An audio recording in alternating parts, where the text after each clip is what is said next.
Congratulations. You've done a world-class treatment from beginning to end, and now it is time. It is the ultimate moment to present the numbers.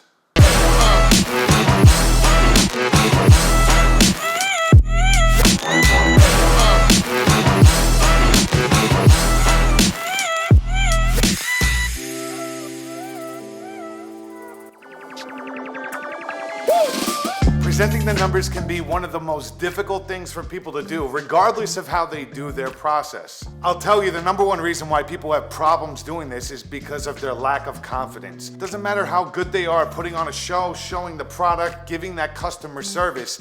At the end of the day, we all feel a little hesitant knowing what we know and giving them a payment that we know is much higher than where they want to be. But there is a trick to this. Some of it is psychology, some of it is your physical being with the customer. But what it ultimately comes down to is being able to control the customer. And not control in a manipulative way. And not control as in lock them in a door, close it, and say, you're not coming out till you buy a car. I mean controlling as in making sure that you are taking the lead, that you are holding the reins, that you are making sure that you are dictating the direction of your sale. So let's take a couple of steps back and let's put ourselves into the mindset of a customer when they're walking into a showroom. First thing is first, they don't like you. They hate your guts. You are a car salesman, you are bottom of the barrel, they don't trust you, you're a finance manager, you're a slick Rick, you're gonna move stuff around, confuse them, and put them out at numbers that they had no idea.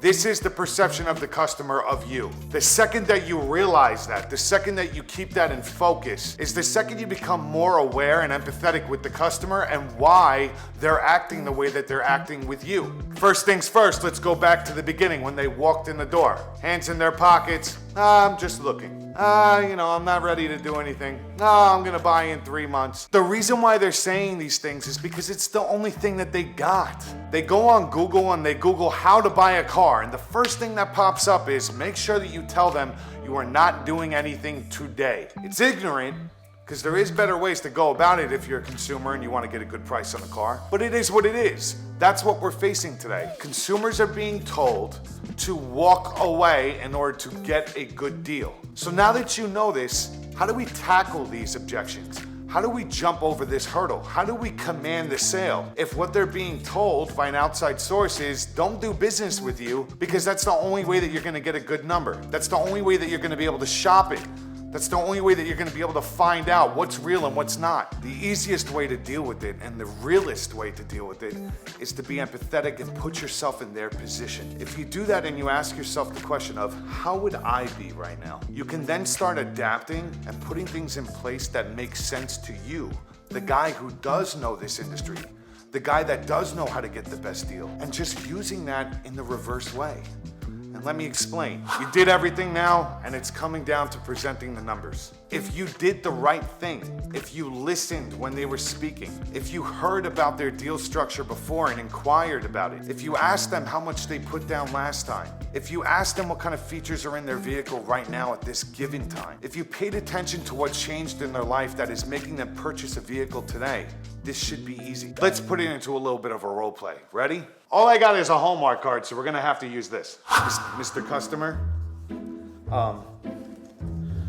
I spoke to my boss, and he said that with 2,000 down, you're only at $599 a month. See, that's a bad scenario. That's somebody who is not confident. That's somebody who's listening to the customer's objections. That's somebody who's actually giving the customer what they want because the customer is telling you, I want to be at $250 a month. But the thing is, there's nothing else that the customer could possibly say to you, so why not start there? They don't understand the difference. Here's the difference between that salesman and a confident salesman. Mr. Customer, congratulations. I just talked to my boss. It turns out that this vehicle, we're running a special today, and with $2,000 down, your payment is only $599 a month. Now let me ask you a question. Are you registering the car in your name or your wife's name? And who's your insurance company?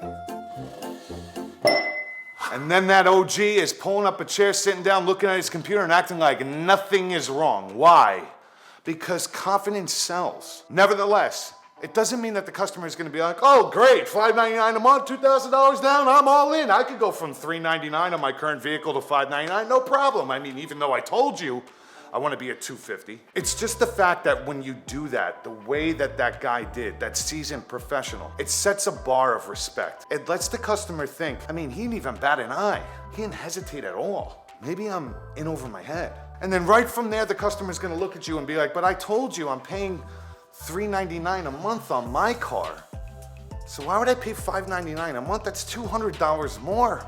Seasoned professional is going to look at them and go, yes, you're absolutely right. But the $399 a month on a car that you paid for 3 years ago, that's about $10,000 less in MSRP. That you currently signed up for 10,000 miles a year, and now you're asking me for 15 because you're over on your miles. And last time, let me be direct, Mr. Customer, you told me that you put $6,000 down, and right now I'm only asking for $2,000. But let me ask you a question. If I could do $399 a month with $9,500 down, would you take the car home today? Whether that mathematically is sound or not, what it allows you to do now is get inside the customer's brain and say, hey, this is the reality of what you're asking. And if you're in one of these common brands that we're all selling, first thing out of your mouth should look at them and be like, listen, I'm not Maserati, I'm not Bentley.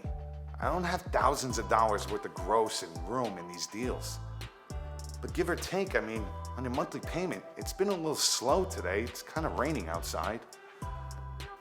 What if I could save you $5 a month? Write it down, turn it around, face it to them.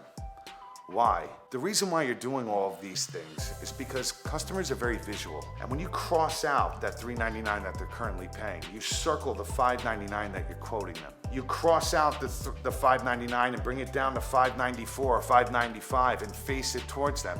It allows things to be put into play. No longer a mental game of like what they saw on YouTube, but this is now reality. Reality is setting in, Mr. Customer. The numbers that you're asking for are not reality. And respectfully so, by the way you're doing this, you're letting them know. You're not this guy. $399, that's not happening. Come on, man. This is a good car. It's a really good car.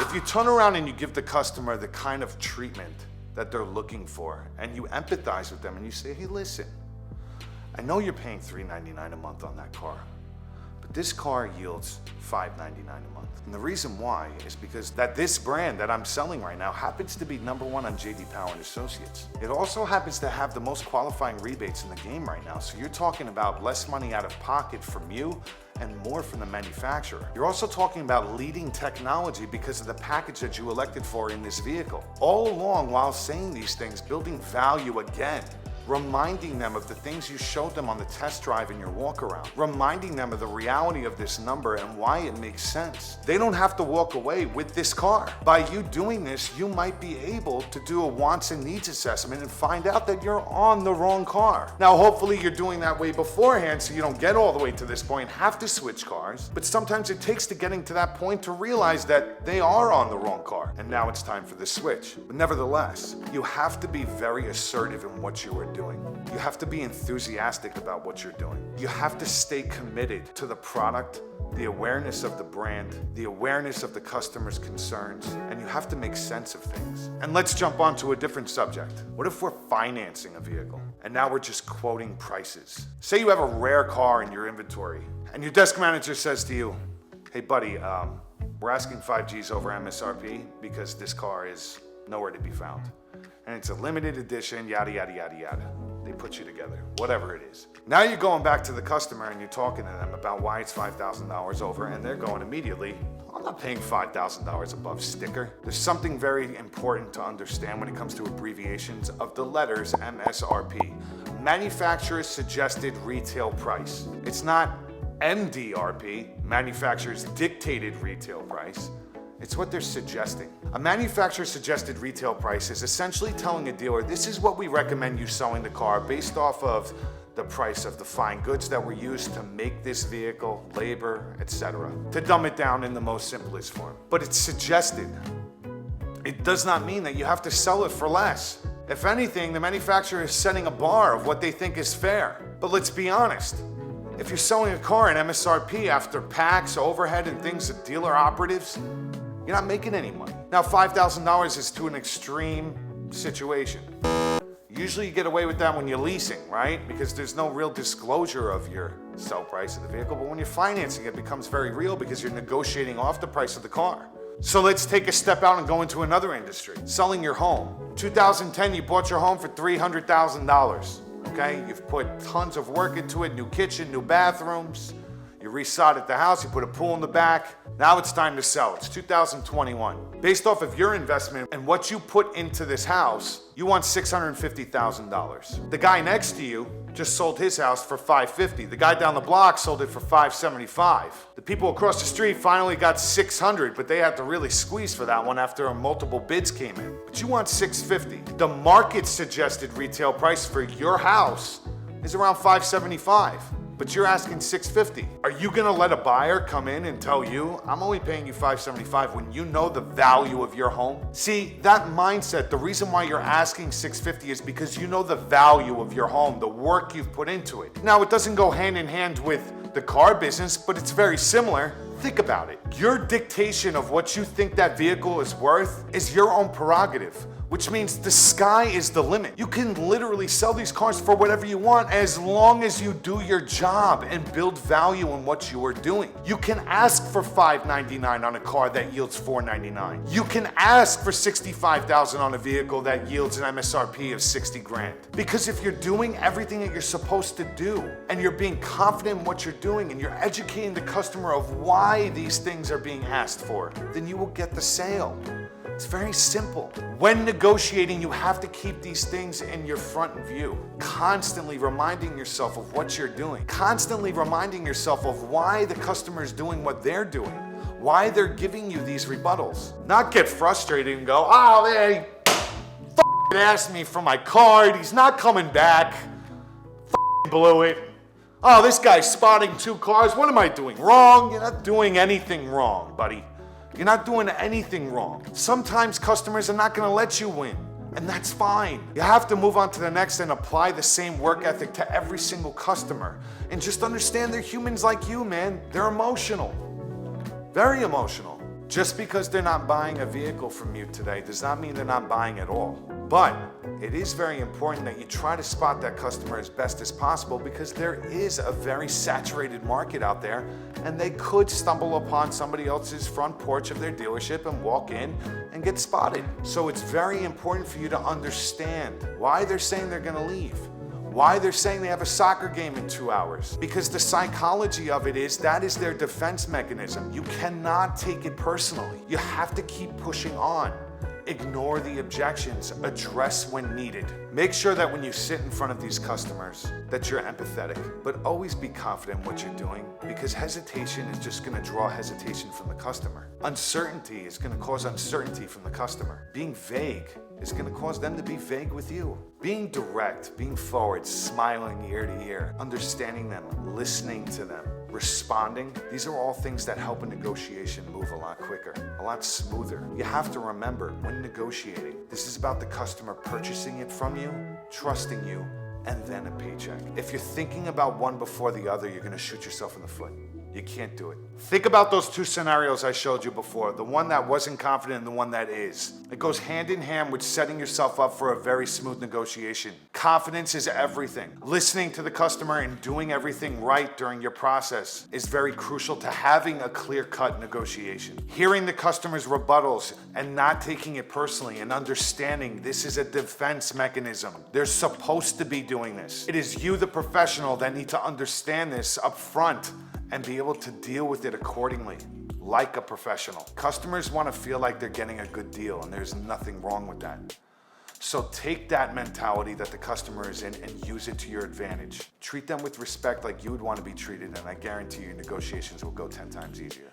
Thank you again for watching this video. Negotiations happen to be like one of those things where you just don't know, right? Like every situation is different, but it's very important for you to experience as many of these situations as possible because it makes you better. It makes you grow. It makes you more seasoned in the field so that when that situation arises again, you know exactly how to attack it. Stay sharp, stay focused, stay centered, and stay on my channel, and I'll see you next week. I've been trying to forget, but you won't let me. Something in my brain won't